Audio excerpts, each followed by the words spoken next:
அனைவருக்கும் வணக்கம். வாரம் ஒரு அக்குபஞ்சர் புள்ளி அப்படின்ற வரிசையில இன்னைக்கு நாம பார்க்க போற புள்ளி GP44. அதாவது கால்களில் 4வது விரல்ல வெளிப்புற நகக்கோண முனையில் அமைந்திருக்கிறதா இந்த GP44 அப்படின்ற புள்ளி. இந்த புள்ளி பித்தப்பையில் காற்றுபூத புள்ளி. இதனுடைய பஞ்சபூத தத்துவம் நம்ம ஆல்ரெடி பார்த்தோம். அதோட லிங்க் நான் டிஸ்கிரிப்ஷன்ல கொடுக்குறேன். நீங்க நம்ம அக்குபஞ்சர் சேனல்ல பார்த்துக்கோங்க. இதை சுவை தத்துவமாகவும் இன்னைக்கு நாம பார்க்க போறோம். சுவை அப்படின்னு பார்க்கும்போது பித்தப்பை அப்படின்றது கசப்பு சுவை. இது எங்க போய் வேலை பார்க்க போகுது அப்படின்னு பார்த்தோம்னா பெருங்குடல்ல வேலை பார்க்க போகுது. ஸோ கசப்பு பிளஸ் காரம் இது இரண்டும் இணைந்த உணவா இருக்கணும். அந்த உணவை எடுக்கும் போது எந்த விதமான நோய்க்குறிகள் சரியாகும், எப்படி சரியாகுது அப்படின்றதான் நம்ம இன்னைக்கு பார்க்க போறோம். இப்ப ஜிபி ஏர் பாயிண்ட் அப்படின்றது எங்க வேலை பார்க்கும். ஏன்னா இந்த நோய்க்குறிகள் நம்ம பேசியிருப்போம்.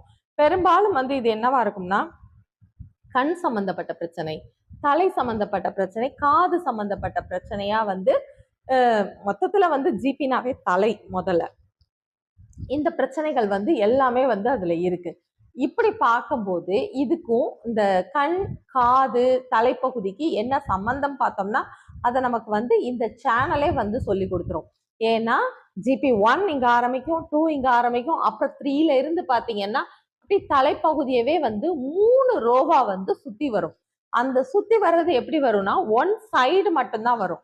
அதாவது ஒற்றை பகுதி இந்த பக்கம் வர்ற சேனல் இந்த ஒற்றை தலையை சுத்தும், இந்த பக்கம் வர்றது இந்த தலையை சுத்தக்கூடியதா இருக்கும். ஸோ இது சைட் நம்மளுடைய உடலினுடைய பக்கவாட்டு பகுதியை பாதுகாக்கிறது தான் இந்த பித்தப்பையோட வேலை. ஸோ அதுலயும் தலைப்பகுதிக்கு இந்த புள்ளி ரொம்ப உபயோகமானதா இருக்கு.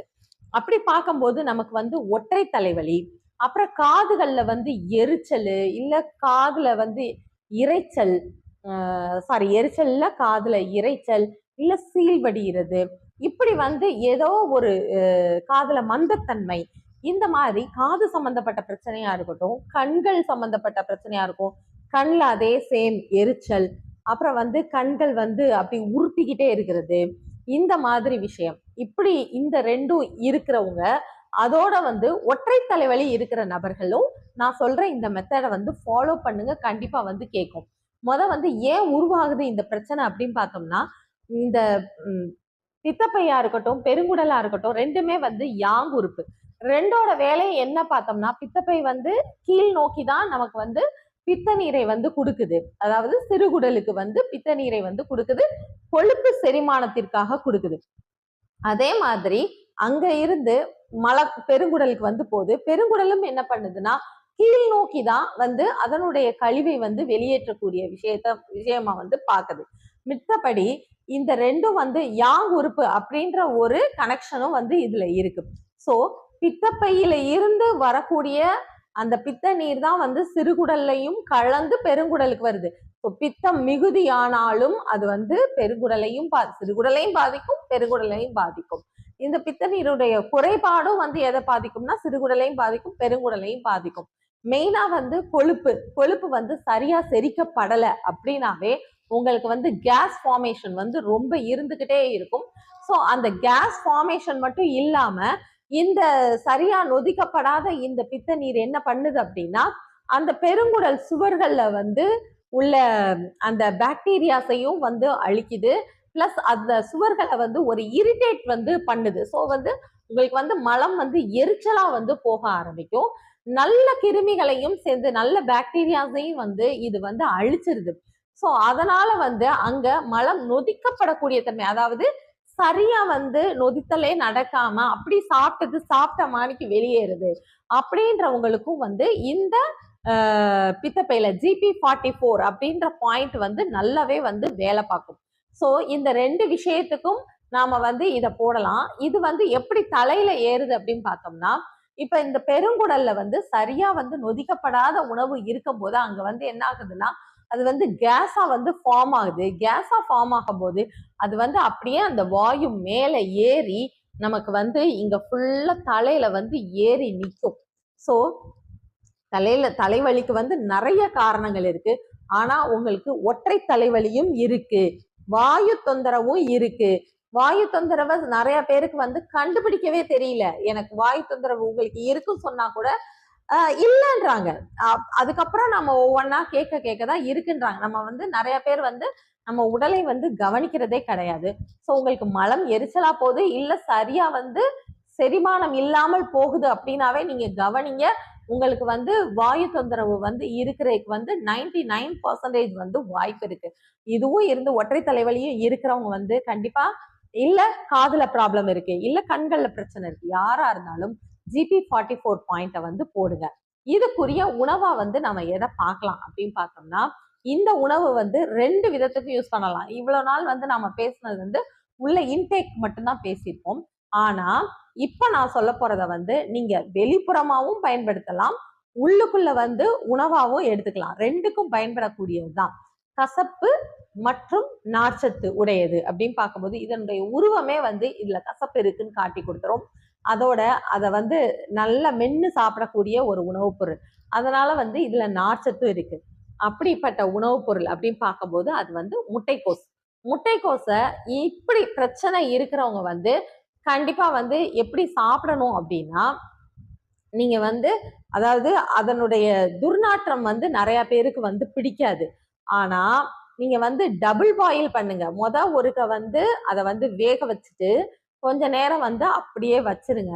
வச்சுட்டு திரும்ப வந்து அதுல வந்து மஞ்சள் பொடி, மிளகுத்தூள், ஜீரகத்தூள் இதெல்லாம் கலந்து, உப்பு சேர்க்க வேண்டாம், இந்த 3ஐயும் வந்து கலந்து நீங்க வந்து அதை வந்து நல்லா பாயில் பண்ணுங்க. ஒரு பூண்டு கூட போட்டுக்கோங்க.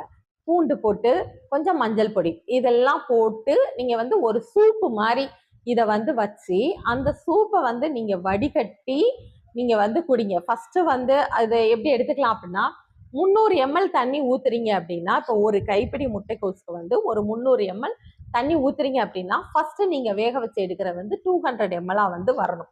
அந்த 200 ml வந்ததுக்கு அப்புறம் நான் சொன்ன இன்கிரீடியன்ஸ் எல்லாம் போட்டு நீங்க வந்து இதை வந்து கொதிக்க வச்சு நீங்க வந்து குடிங்க.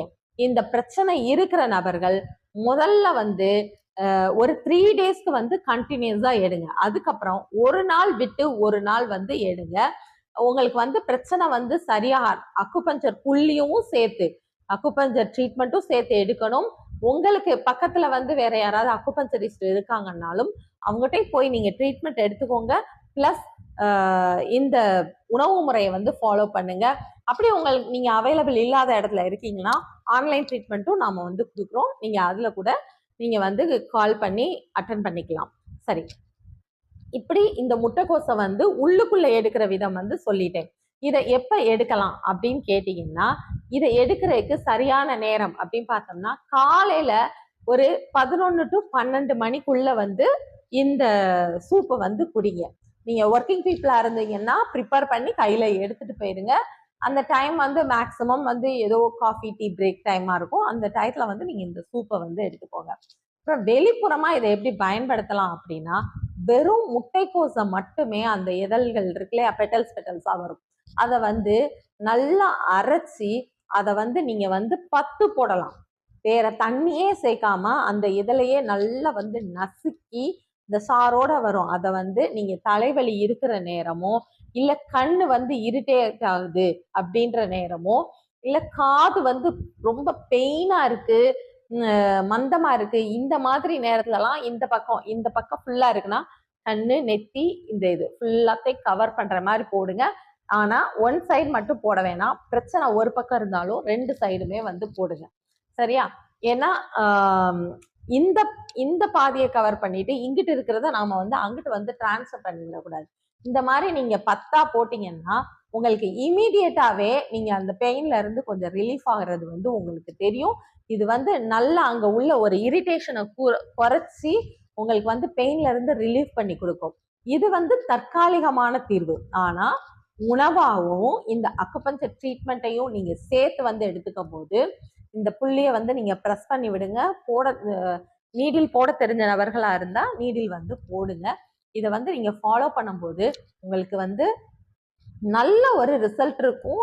எப்படி நமக்கு வந்து அவ்வளோ நாள் வந்து தலைவலி, இந்த ஒற்றை தலைவலி பேஷண்ட் எப்படின்னா தூங்க முடியாம ரொம்ப வந்து சிரமப்படுவாங்க. வலி வந்துருச்சுனாவே நிறைய பேருக்கு வாமிட் வந்தாதான் வந்து நிற்கும். இந்த ஸ்டேஜ்ல இருக்கிறவங்க அவங்களே வந்து நல்லா ஃபீல் பண்ணி சொல்ற அளவுக்கு வந்துடும். எனக்கு வந்து தலைவலியே இப்ப வர்றதில்ல அப்படின்ற லெவலுக்கு கூட அவங்க சொல்ற அளவுக்கு இந்த உணவு முறை வந்து உங்களை வந்து மாற்றும். நீங்க கண்டிப்பா அதை வந்து ட்ரை பண்ணி பாருங்க. அக்குபஞ்சரோட சேர்த்து உணவு முறையும் சேர்த்து கல்வியா கத்துக்கணும்னு விரும்புறவங்க எனக்கு காண்டாக்ட் பண்ணுங்க.